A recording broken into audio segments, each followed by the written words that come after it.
मैं आपको इस दृष्टांत के माध्यम से ये कहना चाह रहा था कि जब हमारे जैसे भाव बनते हैं वैसे हमारे आभा मंडल भी हमारे चारों तरफ बनने लगता है।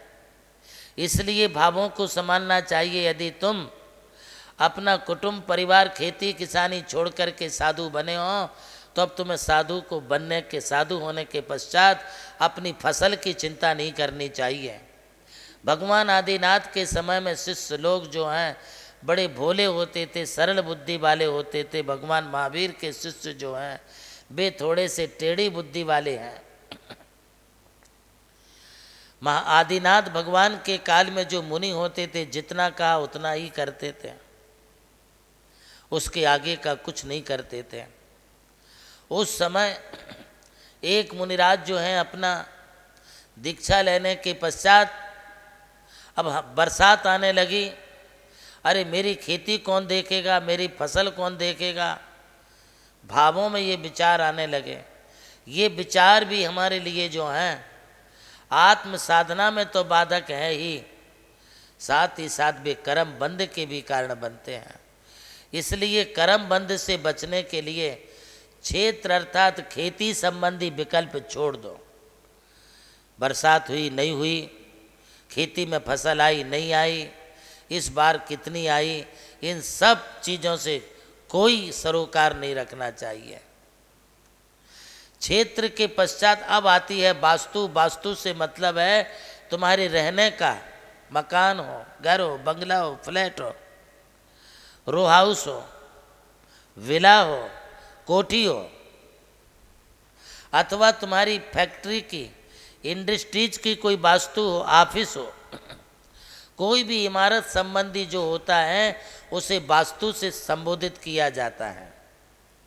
यदि वास्तु का थोड़ा भी अटैचमेंट है, घर मकान दुकान फैक्ट्री इंडस्ट्रीज ऑफिस, इसका कोई भी अपने लिए ममत्व भाव है तो वो ममत्व भाव भी है कुछ नहीं तुम्हारे पास, किंतु मन में तो रखा है, और जो मन में है वही तुम्हारे लिए कर्म बंध का कारण है।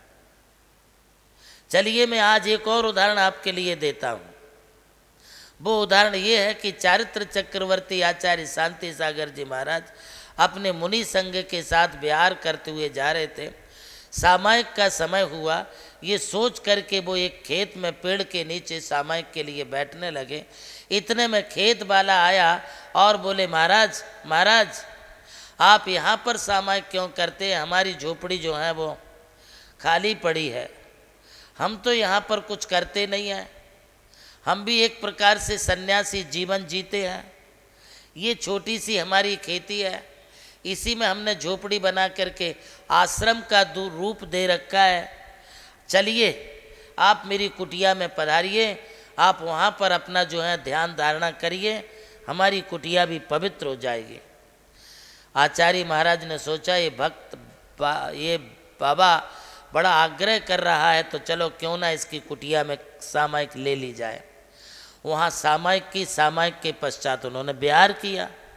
विहार करते समय जो है उसने सोचा, बाबा ने जो वहाँ आश्रम कुटिया बना के था उसने सोचा चलो मैं भी इनके साथ थोड़ी दूर तो चलूँ। थोड़ी दूर चलने के पश्चात वो रास्ते में आचार्य महाराज से पूछता है, महाराज श्री एक बात बताओ, हमारी कुटिया आपको कैसे लगी, झोपड़ी कैसे लगी?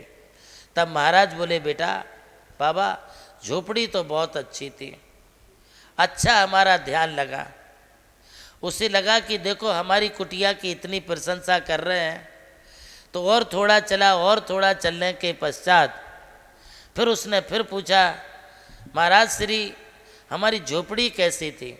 बोले झोपड़ी बहुत अच्छी थी, ना हवा थी, ना उसमें धूप आती थी, ना गर्मी लगती थी, ना ठंडी लगती थी।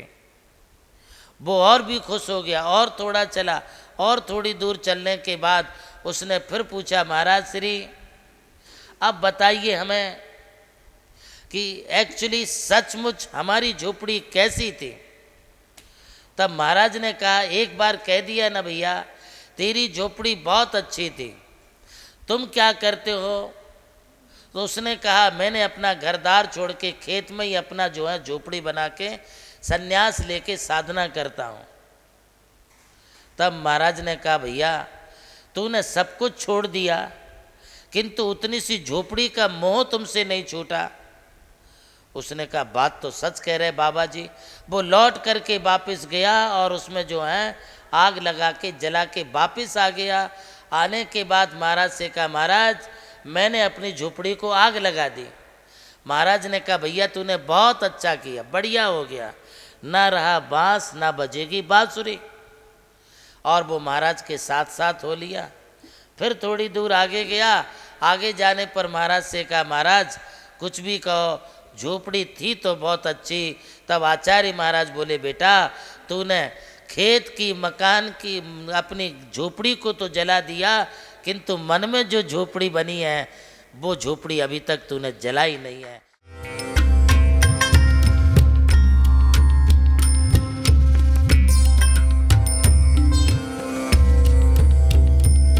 जैन धर्म केवल धर्म नहीं, जन जन का धम है।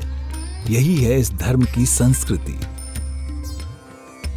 सन 2010 चातुर्मास के दौरान मांगी तुंगी और गजपंथा की तीर्थ यात्रा के बाद एक रात्रि गजपंथा की पहाड़ियों पर विश्राम करते समय आचार्य श्री देवनंदी जी महाराज को एक दिव्य स्वप्न प्राप्त हुआ। स्वप्न में उन्होंने देखा कि एक ऐसा तीर्थ जिसकी कोई कल्पना भी नहीं कर सका था, एक ऐसा स्थान जहां पंच परमेष्ठियों की भव्य मूर्तियां हों, एक ऐसा समव शरण जो समर्पित हो जैन धर्म की शाश्वत परंपरा को। उस दिव्य संकेत को जीवन में उतारने के लिए आचार्य श्री कुंथलगिरी की ओर विहार पर निकल पड़े। वहां एक श्रद्धालु ने अपनी भूमि पूज्य गुरुदेव को समर्पित की और यहीं से आरंभ हुई मुंबई आगरा हाईवे NH3 स्थित णमोकार तीर्थ के निर्माण की महायात्रा। ये वही भूमि है जिसे राम टेकड़ी कहा जाता है, जहां भगवान रामचंद्र जी ने 12 लाख वर्ष पूर्व तपस्या की थी। आज यही भूमि बन रही है जैन संस्कृति का जीवंत प्रतीक णमोकार महातीर्थ। यहां बन रही है 51 फीट ऊंची अरिहंत परमेष्ठी की मूर्ति, चारों दिशाओं में 31-31 फुट ऊंची अन्य परमेष्ठियों की मूर्तियां। कुल मिलाकर एक अद्वितीय समवशरण की रचना है जिसका वर्णन Guinness book of world record में दर्ज हो चुका है।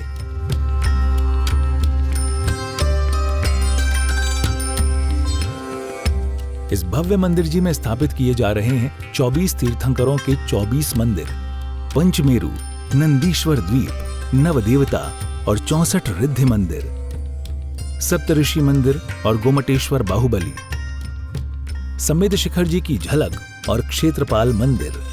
यहाँ पर अब तक 250 से अधिक कमरे निर्मित हो चुके हैं, जिनमें 75 साधु साध्वियों के लिए एवं यात्री निवास आधुनिक सुविधाओं से युक्त है।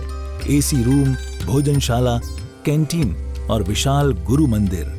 णमोकार तीर्थ का भूमि पूजन 8 फरवरी 2014 को संपन्न किया गया था और आज लगभग 10 लाख स्क्वायर फीट से अधिक निर्माण पूर्ण हो चुका है और अब यह दिव्य तीर्थ अपने चरम आयोजन की ओर अग्रसर है।